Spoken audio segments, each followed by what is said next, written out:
Did you know that ancient Indian clothing wasn't just about looking beautiful but had deep meanings, hidden science, and even mystical powers? From fabrics infused with Ayurvedic herbs to jewelry designed for protection, our ancestors knew the art of dressing better than we ever imagined. Today, we uncover the secrets of ancient Indian fashion that go beyond style, where science meets tradition and every thread has a story. Let's start with the foundation: fabric. The people of the Indus Valley civilization were already producing the finest cotton 5,000 years ago. Their secret? They knew how to spin cotton so fine that even Egyptian pharaohs imported it. But here's the fascinating part. Indian fabrics weren't just comfortable, they were medicinal. Ayurvedic textiles were soaked in herbs like neem and turmeric, which protected the wearer from infections and kept the body cool in scorching heat. Even Chanakya, the mastermind of the Mauryan Empire, insisted that rulers should wear pure silk for its supposed spiritual purity. Ancient Indians believed that colors carried deep meanings. Have you ever wondered why Indian brides wear red? Red symbolized power and passion, making it the color of love and marriage.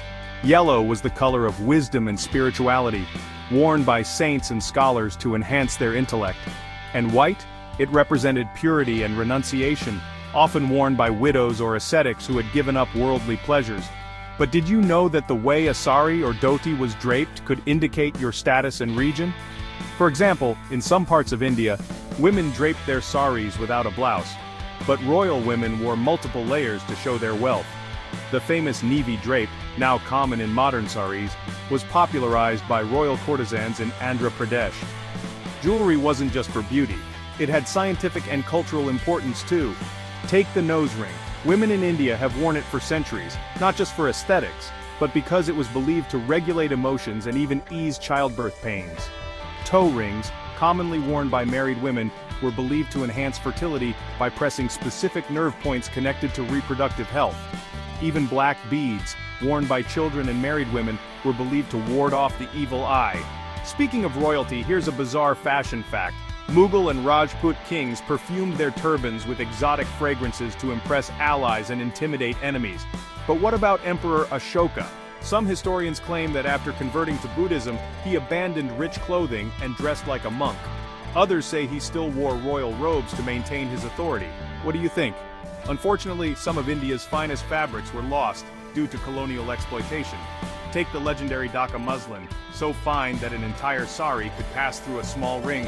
British industrialization wiped it out, and its secret weaving techniques were lost forever. Similarly, the antariya, a precursor to the modern sari, faded away over time. From medicinal fabrics to secret messages in jewelry, ancient Indian fashion was more than just clothing. It was a way of life. Which ancient fashion secret surprised you the most? Let me know in the comments. And if you want a deep dive into the perfumes of ancient India, hit that like button. Until next time, stay curious.